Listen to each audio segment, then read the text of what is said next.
नमस्कार दोस्तों। देखिए मित्रों, आज हम माध्यमिक शिक्षा बोर्ड की जो 8वीं क्लास की पुस्तक है सामाजिक विज्ञान की, उसमें हिस्ट्री के चैप्टर कंप्लीट कर रहे हैं। ये है अध्याय 20, भारत की अर्थव्यवस्था पर अंग्रेजी शासन का प्रभाव। तो बहुत महत्वपूर्ण चैप्टर है। शुरू से लास्ट तक पूरे वीडियो को ध्यान से देखिएगा और वीडियो को लाइक जरूर करें, ज्यादा से ज्यादा शेयर करें।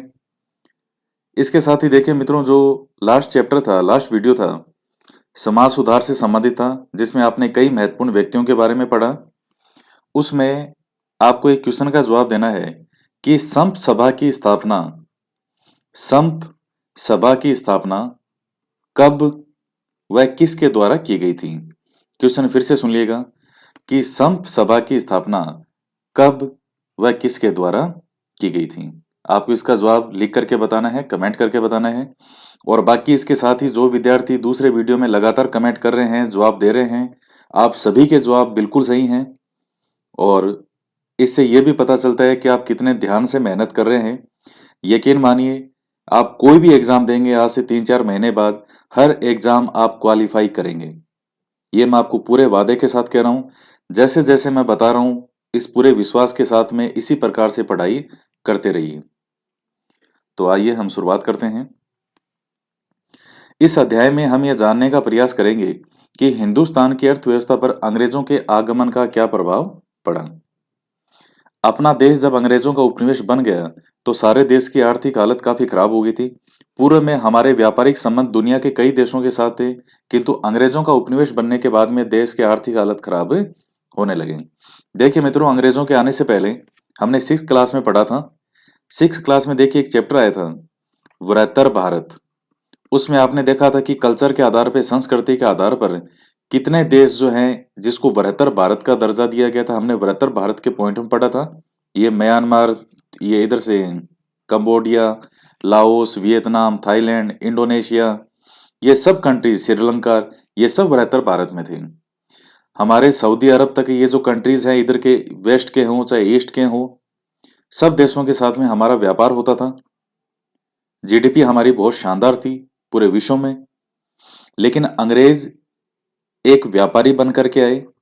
धीरे धीरे राजनीतिक रूप से उन्होंने सत्ता को हथिया लिया और भारत को अपना उपनिवेश बना लिया। और 200 सालों तक भारत की जो आर्थिक संपदा है वो यहां से जहाजों में भर भर के और इंग्लैंड ले गए। तो भारत का जो एक सिस्टम था आर्थिक रूप से, वो सारा का सारा इन्होंने बर्बाद कर दिया। भूखमरी जैसी हालत कर दी भारत में। तो वो कैसे कैसे चीजें आई है आगे, वो हम इसमें देखेंगे। कक्षा 6 में हमने पढ़ा था कि हमारे व्यापारिक संबंध दक्षिणी, पश्चिमी, पूर्वी एशिया तथा रोम के साथ थे। हिंदुस्तान से कपड़ा, अनाज, धातु का सामान आदि दुनिया को भेजा जाता था। यानी दक्षिण के जो कंट्रीज हैं, पूरे विश्व का मैप मैप देखेंगे तो दक्षिण के कंट्रीज जो मैंने अभी आपको थोड़ी देर पहले नाम बताए, वो सब आगे इधर वाले Indonesia, Thailand, Myanmar, Cambodia, Vietnam, ये सब आ जाएंगे। पश्चिम में ये इधर पाकिस्तान से इधर का जैसे अफगानिस्तान है, ईरान, इराक, ये अरब प्रदेश, ये सब कंट्रीज आएंगे। जो मध्य एशिया के देश हैं, कजाकिस्तान, ये सब आ जाएंगे इसमें। पूर्वी एशिया के आ जाएंगे कंट्रीज, रोम आ जाएगा।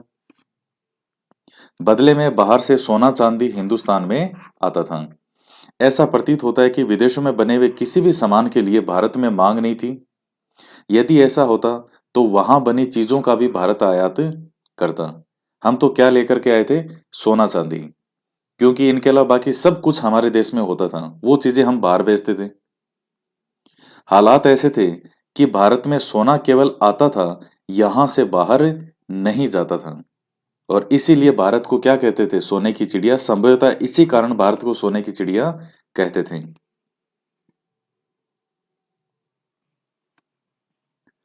व्यापार का यह सिलसिला कुछ फेरबदल के साथ कई सदियों तक चलता रहा।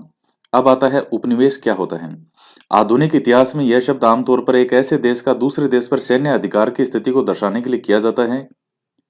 दूसरे शब्दों में, जब कोई शक्तिशाली देश अन्य किसी देश पर आर्थिक एवं राजनीतिक दृष्टि से अधिकार कर लेता है, तो वह देश जिस पर अधिकार कर लिया जाता है उपनिवेश कहलाता है। तो जैसे भारत जो है वो ब्रिटेन का क्या था? उपनिवेश था। अब आता है उस समय की भारत की आर्थिक स्थिति 15वीं-16वीं शताब्दी में उस समय भारत की क्या स्थिति थी? तो 15वीं-16वीं सदी में स्पेन के लोगों ने अमेरिका की खोज के बाद अमेरिका में लूट-पाट का एक भयानक तांडव रचा। अमेरिका से काफी मात्रा में सोना चांदी लूटकर स्वयं के देश में लाया गया। इससे यूरोप में हिंदुस्तान के सामान को खरीदने लायक संपन्नता आ गई।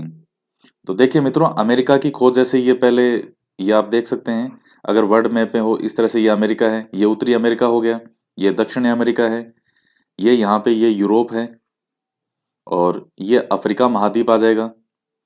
इधर और आ जाएंगे तो ये एशिया वाला देश और सब आ जाएंगे, इधर ये अरब प्रदेश आ गए, ये हिंदुस्तान आ गया, इस तरीके से ये। तो इन्होंने पहले अमेरिका के बारे में, चूंकि बीच में क्या है महासागर था, अमेरिका और ये यूरोप के मध्य कौन सा महासागर है इस जगह? अटलांटिक महासागर।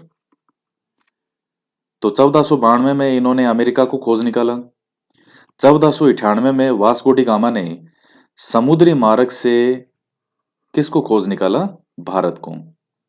पहले भारत के साथ जो व्यापार होता था वो स्थल मार्ग से था, यूं समुद्री मार्ग से भारत की खोज नहीं थी।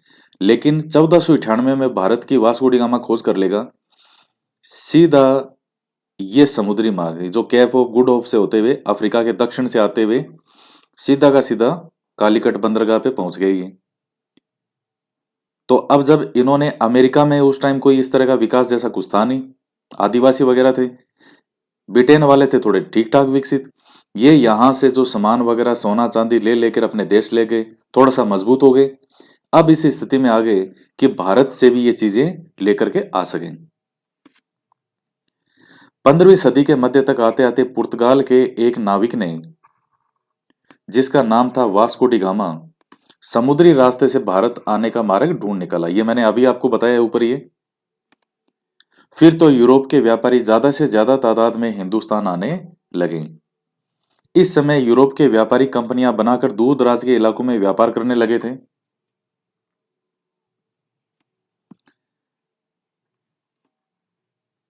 पुर्तगालियों ने अरब सागर के समुद्री रास्ते पर नाके स्थापित कर रखे थे। वहां से आने जाने वाले प्रत्येक जहाज से वे चुंगी वसूल करते थे। जो चुंगी न देता उस पर हमला किया जाता। यह तब तक चलता रहा जब तक अंग्रेज कंपनी के जहाजों ने तोपों के दम पर समुद्र पर अपना सामरिक वर्चस्व कायम नहीं कर लिया। 18वीं सदी के पूर्वार्ध तक अंग्रेज कंपनी हिंदुस्तान के साथ व्यापार करने वाली सबसे बड़ी यूरोपीय कंपनी बन गई। सूरत बंदरगाह से बीच बीच में मुगल साम्राज्य के साथ कंपनी की लड़ाई भी हुई। लड़ाई में कई बार मुगल सेनाओं ने कंपनी को हराया तथा कंपनी के अधिकारियों द्वारा माफी मांगने पर उन्हें छोड़ा भी गया। मित्रों, जो मुगल साम्राज्य का हमने एक जो इससे 2 चैप्टर पहले तक एक चैप्टर था मुगल साम्राज्य का पतन और 18वीं सदी का भारत, वो जो चैप्टर है अगर वो वीडियो आपने ध्यान से सुना है तो मैंने आपको उसमें एक जगह ये कहा था कि आपको एक घटनाक्रम सुनाता हूं। एक किस्सा है औरंगजेब के समय का, वहां आपको सुनाया था मैंने वो लाइन, यही इसी उसी के बारे में ये बातें हो रही है। लड़ाई में कई बार मुगल सेनाओं ने कंपनी को हराया और कंपनी के अधिकारियों के द्वारा माफी मांगने पर उन्हें छोड़ा भी गया। उसी संदर्भ में बातें हो रही है। औरंगजेब के समय अंग्रेजों को एक बार लगा कि हम इसको हरा सकते हैं, लेकिन मैंने आपको बताया था कि औरंगजेब के समय अभी भी मुगल सत्ता मजबूत थी। तो ये जब कंपनी को हराया, इनके अधिकारी वगैरह पानी में जहाजों में भाग गए, कई दिन तक जो पानी में जहाज पर ही रहे। फिर कुछ सोच विचार करके आए और औरंगजेब से लंबवत लेट करके माफी मांगी। घुटनों के बल लेट गए, पूरे पूरे लंबवत लेट करके औरंगजेब के पांव पकड़ लिए और उससे माफी मांगी कि हमें माफ कर दो, हमसे गलती हो गई, हम आज के बाद इस तरह की गुस्ताखी नहीं करेंगे। और औरंगजेब ने उनको माफ कर दिया था। नहीं करना चाहिए था, कर दिया था। तो कंपनी के अधिकारियों द्वारा माफी मांगने पर उन्हें छोड़ा भी गया। 1717 में मुगल सम्राट फर्रुखसियर ने अंग्रेज कंपनी को एक फरमान दिया। फरमान मतलब आप कह सकते हैं एक आदेश, जिसमें यह कहा गया कि कंपनी अब मुगल सम्राट को सालाना 3000 रुपए देगी और इसके एवज में कंपनी सारे देश में बगैर चुंगी दिए व्यापार कर सकती है। मतलब आप मुझे 3,000 रुपये सालाना दे दो और आप बिना टैक्स दिए, बिना चुंगी कर दिए हुए आप पूरे भारत में कहीं भी व्यापार करो। इस तरह कंपनी को हिंदुस्तान में अपना व्यापार बढ़ाने का क्या मिल गया? मौका मिल गया। आने वाले समय में अंग्रेज कंपनी ने लगभग सारी यूरोपीय कंपनियों को बंदूक के दम पर देश से मार भगाया। जैसे आपने कई पढ़े थे, पुर्तगाली हैं, फ्रांसीसी हैं, डच हैं, ये सब अंग्रेजों ने भगा दिए, पराजित कर दिए और यहाँ के सारे व्यापार पर वर्चस्व स्थापित कर लिया। इस तरह कंपनी को बंदूक के बल पर व्यापार करने का चस्का लग गया था। बंदूक के दम पर ही उसने भारत के मुगल सम्राट और बंगाल के नवाब को भी दबा दिया। बंगाल में कंपनी के व्यापारी अपना कारोबार जोर जबरदस्ती से करने लगे। तो ये आप समझ गए पॉइंट। अब है भारत के उद्योगों पर कंपनी का प्रभाव। देखिए, जो 1757 में कौन सी लड़ाई होती है? प्लासी की लड़ाई। इसमें विजय के बाद कंपनी के लिए यह संभव हो गया कि वह बंगाल में दहशत का राज फैला सकें। अपनी नई प्राप्त शक्ति के बल पर यहाँ के कारीगरों को कच्चा माल बड़े दामों पर देते थे और उनसे बना हुआ सामान 1/4 से भी कम दामों पर खरीदते। परिणाम यह रहा कि आने वाले 20 वर्षों में तो कारीगर अपना काम छोड़कर भाग गए या फिर उनकी कमाई इतनी कम हो गई कि वे अब भूखमरी के कगार पर पहुंच गए। कहां तो बंगाल से कोई 90 किस्म का कपड़ा बनकर यूरोप के बाजारों में जाता था और कहां 18वीं सदी के अंत तक बंगाल का लगभग सारा कपड़ा उद्योग ही नष्ट हो गया। आप देख सकते हैं कि अंग्रेजों ने व्यापार की कैसी धज्जियां उड़ाई यहाँ पे।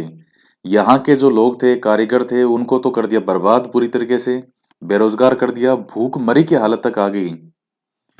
और ये बता रहे हैं कि बंगाल से 90 किस्म का कपड़ा उस समय में यूरोप के बाजारों में बिकता था।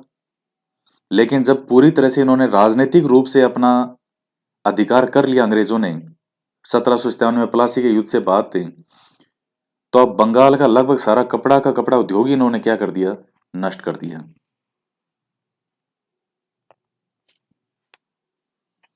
इन कारीगरों के संबंध में मशहूर था कि इनकी बनाई साड़ी इतनी महीन होती थी कि उसे एक अंगूठी में से भी निकाला जा सकता था। पूरा मलमल का थान एक अंगूठी जो आप उंगली में पहनते हैं, उस अंगूठी में से निकाल लेते थे। ये उसकी बारीकी थी और बनाने की कला थी। ये अंग्रेजों ने सब कुछ बर्बाद कर दिया। लोग यहां तक मानने लगे थे कि अंग्रेज कंपनी ने ढाका में मलमल की साड़ी बनाने वाले कारीगरों के अंगूठे तक काट डाले। अंग्रेजों ने इनका भारी शोषण किया और इसमें संदेह नहीं कि इस समय कंपनी के हाथों गरीब जुलाहों को कष्ट और उत्पीड़न मिला। ये अंग्रेजों का दमन चक्र दिखाया गया है। अंग्रेजों द्वारा भारतीय अर्थव्यवस्था का शोषण। भारत में अंग्रेजों के आने से पहले यह देश उस समय के यूरोप की तुलना में उन्नत और समृद्ध था। जिस समय अंग्रेज भारत आते हैं, उस समय यूरोप की तुलना में भारत कहीं अधिक समृद्ध और उन्नत था, विकसित था।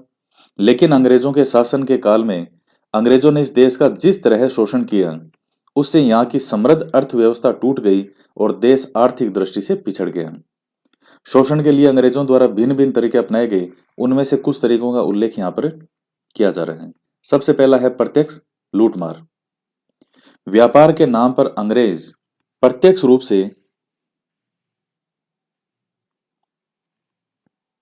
लूटमार करते थे। कंपनी के एजेंट किसानों, व्यापारियों आदि को जबरदस्ती 1/4 कीमत देकर उस माल को हड़प लेते और किसानों आदि के साथ मारपीट करके वे अपनी 1 रुपए की चीज को 5 रुपए में बेचते थे। अब जैसे मान लीजिए कोई चीज 100 रुपए की है, लेकिन बंदूक के दम पर, जैसा कि आपको मैंने बताया, तो बंदूक के दम पर ये पराजित करते गए सबको। उसी बंदूक के दम पर भी ये व्यापार करने लगे। कोई 100 रुपए की चीज है तो उसे 25 रुपए में ये खुद खरीदते थे और 1 रुपए की जो चीज है उसको 5 रुपए में बेचते थे। जैसे अब 100 रुपए की चीज है, खुद 25 रुपए में खरीदा उसको और उसको 500 रुपए में बेचेंगे। तो इस तरह से जो है अंग्रेज करने लगे थे। जो कंपनी की अनुचित मांगों को नामंजूर करते उन्हें कोड़ा मारा जाता और कैद में रखा जाता। मीर कासिम ने कंपनी गवर्नर को 1762 ईस्वी में इस आशय का पत्र लिखकर विरोध भी किया था। मीर कासिम। फिर आता है मालगुजारी। शोषण का दूसरा स्वरूप था मालगुजारी। अब ये क्या था? कंपनी द्वारा वसूल की जाने वाली मालगुजारी किसानों को लूटने का सीधा तरीका था। इसमें कंपनी के अधिकारी मनमाने ढंग से किसानों से मालगुजारी वसूल करते थे। इसका परिणाम यह हुआ कि किसानों ने खेती करना ही बंद कर दिया। किसानों के खेत उजड़ गए। एक अंग्रेज अधिकारी ने कहा था कि बीते दिनों में बंगाल के गांव विभिन्न जातियों के लोगों से भरे पड़े थे और पूर्व में वाणिज्य, धन संपदा और उद्योग के भंडार थे, लेकिन हमारे कुशासन ने 20 वर्षों में ही इन गांवों के बहुत सारे हिस्सों को बंजर बना दिया है। खेतों में अब खेती नहीं की जाती, किसान लूट चुके हैं, औद्योगिक निर्माताओं का दमन किया जा चुका है। केवल 20 वर्षों में ही सारी अर्थव्यवस्था को इन्होंने बर्बाद कर दिया। तो दोस्तों ये मालगुजारी, आप मालगुजारी समझ तो गए होंगे। मालगुजारी मतलब टैक्स ही है, कर की बात की जा रही है यहाँ पे। खेती बाड़ी पे जो भी टैक्स लगता है, लगान, आप लगान से समझ लीजिए। लगान, कर, टैक्स जो भी खेती बाड़ी पे लगता है उसको कहते थे मालगुजारी। तो ये आपका दूसरा पॉइंट हो गया, मालगुजारी वाला कंप्लीट। उसके बाद आता है एक तरफा मुक्त व्यापार नीति। इंग्लैंड अपने कारखानों में बनी वस्तुओं को भारतीय बाजार में बेचना चाहता था, लेकिन यह भारतीय वस्तुओं की तुलना में घटिया होने के कारण संभव नहीं था। जो इंग्लैंड के कारखानों में सामान बनता था वो ऐसा नहीं था कि भारतीय लोग उसको खरीदें, क्योंकि यहाँ भारत में बेहतरीन चीजें बनती थी उसके कंपैरिजन में। तब कैसे खरीदेंगे लोग? तो पहले भारतीय उद्योग धंधे उनको जानबूझ करके नष्ट करेंगे ये। और इस काल में मुक्त व्यापार की एक तरफा नीति अपनाई गई, जिसके अंतर्गत इंग्लैंड में भारत के बने सूती वस्त्रों के आयात पर भारी शुल्क लगाया गया, जबकि भारत द्वारा इंग्लैंड से आयात पर किसी तरह का कोई शुल्क नहीं था। यानी भारत के जो सामान है वो इंग्लैंड में नहीं बिके, इसके लिए आयात पर भारी टैक्स लगाया गया ताकि इंग्लैंड में वो सामान नहीं आए। और इंग्लैंड से भारत में जो सामान आए, यानी भारत इन सामान का आयात करे, इनको खरीदे, तो इस पर कोई शुल्क नहीं है। तो पूरी तरह से एक तरफा मुक्त व्यापार की नीति अपनाई गई। भारत के साथ व्यापार करने के लिए अंग्रेजों द्वारा उस समय बहुत बड़े जहाज का इस्तेमाल किया जाता था। इन जहाजों को ईस्ट इंडियन मैन कहा जाता था। नेक्स्ट आता है संपत्ति का निकास। कराधान के द्वारा एकत्रित राशि तथा मुनाफे के रूप में एकत्रित संपत्ति को अंग्रेज अपने देश में ले जाते रहे और उसका इस्तेमाल अपने देश में करते रहे। इससे अपने देश की संपत्ति का निकास इंग्लैंड के लिए होता रहा, जिससे भारत में अपनी ही संपत्ति का लाभ अपने देशवासियों को जो है वो नहीं मिला। दादा भाई नौरोजी, जिन्हें ग्रैंड ओल्ड मैन कहा जाता है, जिन्होंने ब्रिटिश शासन के आर्थिक परिणामों की बहुत तीखी आलोचना की तथा संपत्ति के निकास का सबसे पहले विरोध किया। इन्होंने कहा कि भारत जो है वो खाली हो रहा है, भारत से संपत्ति, भारत जो आर्थिक, यहाँ के जो भी हमारे साधन हैं, संसाधन हैं, कच्चा माल, वो सब निकास हो करके यहाँ से निकल निकल के कहाँ जा रहा है? यूरोप जा रहा है, ब्रिटेन जा रहा है, इंग्लैंड जा रहा है, यहाँ से निकल निकल के। रात दिन जहाज चलते थे, रात दिन।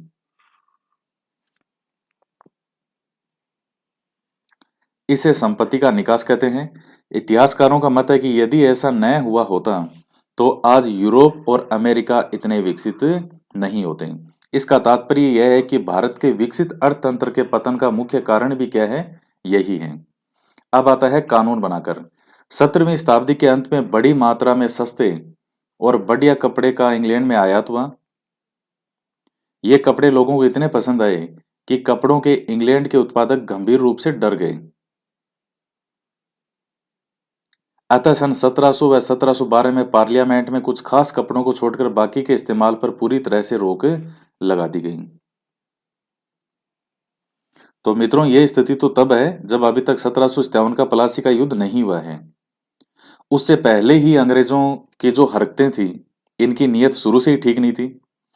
पहले भी जब 17वीं शताब्दी के अंत तक यहाँ से अच्छे कपड़े जब इंग्लैंड भेजे गए तो वो लोगों को इतने पसंद आए, वो रेट में भी कम थे, सस्ते थे और बढ़िया थे। तो लोगों को इतने पसंद आए कि कपड़ों के इंग्लैंड के उत्पादक जो वहाँ के जो थे, जो कपड़ा निर्माता थे, वो गंभीर रूप से डर गए कि ये इतना अच्छा मटेरियल और इतना सस्ता आ रहा है, तो यहाँ के इंग्लैंड के लोग हमसे क्यों कपड़ा खरीदेंगे। तब कुछ एक्ट बना करके और कुछ खास कपड़ों को छोड़ करके बाकी के इस्तेमाल पर पूरी तरह से रोक लगा दी गई, एक्ट बना करके। अब आता है औद्योगिकरण विरुद्ध नीति। अंग्रेज पूंजीपति भारत में औद्योगिकरण के विरोधी थे, यानी उद्योगों का विकास। इसलिए उन्होंने वहां केवल वही उद्योग स्थापित किए जिसकी स्थापना करना वहां पर भौगोलिक रूप से मजबूरी थी, जैसे जूट उद्योग।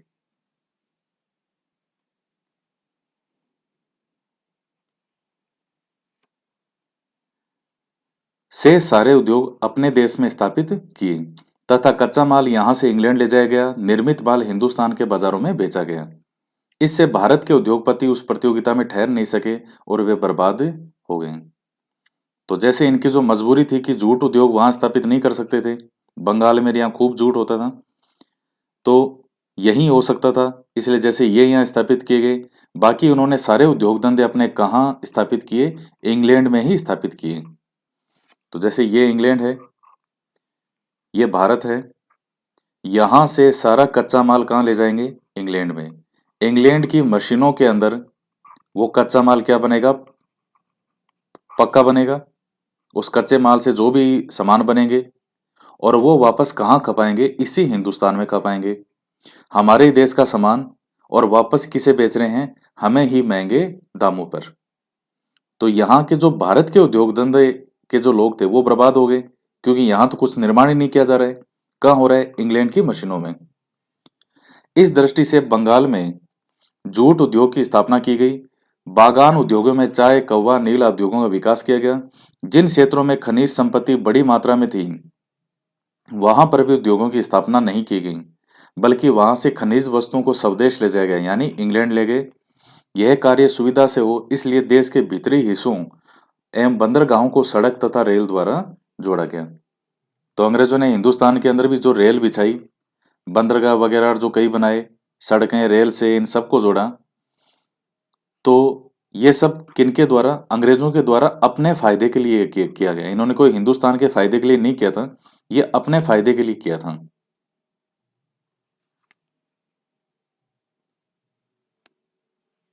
19वीं सदी में यूरोप की औद्योगिक क्रांति का भारत की अर्थव्यवस्था पर प्रभाव। तो यूरोप में जो औद्योगिक क्रांति हुई, भारत की अर्थव्यवस्था पर क्या प्रभाव पड़ा, ये एक चित्र है बॉम्बे हार्बर 18वीं सदी के आखिर का चित्र। ये बंदरगाह है यहाँ पे, बॉम्बे। 19वीं सदी में यूरोप में, विशेषकर इंग्लैंड में औद्योगिक क्रांति का सूत्रपात हुआ। अब वहां मशीनों से सामान बनाया जाने लगा। मशीनी सामान की गुणवत्ता हाथ से बनी वस्तु से श्रेष्ठ होती थी, साथ ही उनके दाम भी कम होते थे। ऐसी स्थिति में हाथ से बनी वस्तुओं की मांग बाजार में कम होने लगी। परिणाम यह हुआ कि हाथ से काम करने वाले कारीगर, हस्तशिल्पी आदि क्या हो गए, बेरोजगार।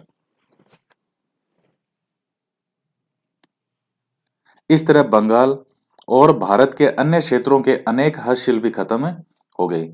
इस प्रक्रिया को इतिहासकारों ने विऔद्योगीकरण कहा, अर्थात भारतीय परंपरागत उद्योगों के नष्ट होने की प्रक्रिया प्रारंभ हो गई। बंबई और कलकत्ता 1780 के दशक से व्यापारिक बंदरगाहों के रूप में विकसित होने लगे थे। यह पुरानी व्यापारिक व्यवस्था के पतन और औपनिवेशिक अर्थव्यवस्था के विकास का समय था। तो इस समय बंबई और कलकत्ता में जो बंदरगाह हैं वो व्यापारिक बंदरगाहों के रूप में विकसित होने लगे। किसने किया, इन्हीं अंग्रेजों के द्वारा।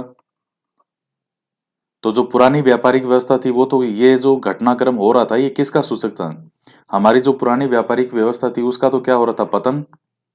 और औपनिवेशिक अर्थव्यवस्था के विकास का समय था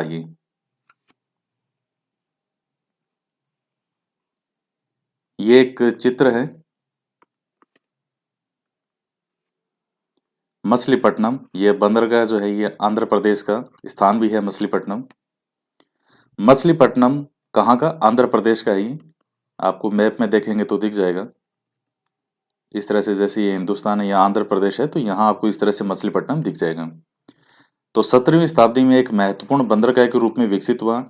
18वीं सदी के आखिर में जब व्यापार बंबई, मद्रास और कलकत्ता के नए ब्रिटिश बंदरगाहों पर केंद्रित होने लगा, तो उसका महत्व घटता गया। तो ये अंग्रेजों के आने से पूरा राजनीतिक सत्ता हस्तांतरित करने से पहले का समय है। 1672 की बात है ये। 1757 में प्लासी का युद्ध होगा, वहां से अंग्रेजों की राजनीतिक शक्ति शुरू होगी। तो उस टाइम इसका महत्व बहुत था। लेकिन जब अंग्रेजों ने अपने फायदे के लिए ये नए ब्रिटिश बंदरगाह विकसित किए, बम्बई, मद्रास, कलकत्ता, तो ये मछलीपट्टनम जैसे जो बंदरगाह थे हमारे, इनका व्यापारिक महत्व लगभग ना के बराबर रह गया।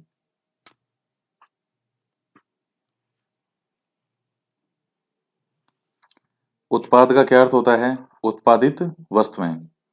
फिर आता है औद्योगिक क्रांति, हाथों के बजाय मशीनों से उत्पादन करना, ना के चुंगी वसूल करने का स्थान।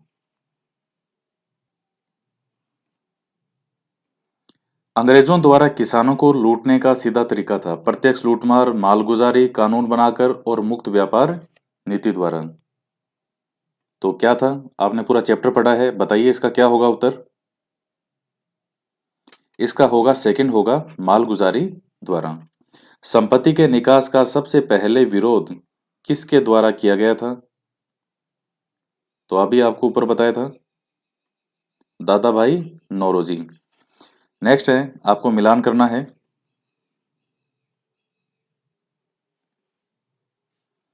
ये मिलान कीजिएगा। प्लासी की लड़ाई कब हुई? ये सामने चार दे रखे हैं सन। मुगल सम्राट फर्रुख शेर ने अंग्रेज कंपनी को बिना चुंगी दिए संपूर्ण भारत में व्यापार करने का फरमान कब दिया? मीर कासिम ने कंपनी गवर्नर को भारतीय किसानों पर अत्याचार न करने के लिए पत्र लिखा। इंग्लैंड की पार्लियामेंट ने कुछ खास कपड़ों को छोड़कर बाकी के इस्तेमाल पर पूरी तरह रोक लगा दी। इधर ये सन लिखे हैं, मिलान कीजिए। सबसे पहला है प्लासी की लड़ाई कब हुई? कब हुई थी? 1757 में। फोर्थ हो जाएगा मुगल सम्राट फर्रुख शेर वाला, ये हो जाएगा 1717 में। और मीर कासिम वाला, तो ये हो जाएगा 1762। और इंग्लैंड के पार्लियामेंट वाला, तो अब ये एक ही ऑप्शन बचा है, तो इसका हो जाएगा 1700। ये हो गए। बाकी ये जो विऔद्योगिकरण क्या होता है, ये जो मछलीपट्टनम बंदरगाह का महत्व, तो इनका जवाब आप माइंड में जरूर कीजिएगा कि इनका जवाब क्या हो सकता है। तो ये आज आपका चैप्टर कंप्लीट होता है। मित्रों, ये जो चीजें हैं ये आपके बेसिक कंसेप्ट को मजबूत करने का काम करती है। माध्यमिक शिक्षा बोर्ड की जो किताबें हैं ये आपके कंसेप्ट को मजबूत करेगी कि किस किस तरह से चीजें होती थी। अब आगे आप और डिटेल में पढ़ेंगे जैसे जैसे क्लास आती जाएगी, जहां फैक्ट बढ़ते जाएंगे। ये किताबें अभी आपके बेसिक कंसेप्ट को मजबूत कर रही हैं। तो आज के वीडियो में इतना ही। वीडियो को लाइक जरूर कीजिएगा और आपसे जो वीडियोस के शुरू में क्वेश्चन पूछा था उसका जवाब भी आपको कमेंट करके बताना है। तो आज के वीडियो में इतना ही। मिलते हैं नेक्स्ट वीडियो में एक नए टॉपिक के साथ। जय हिंद, जय भारत।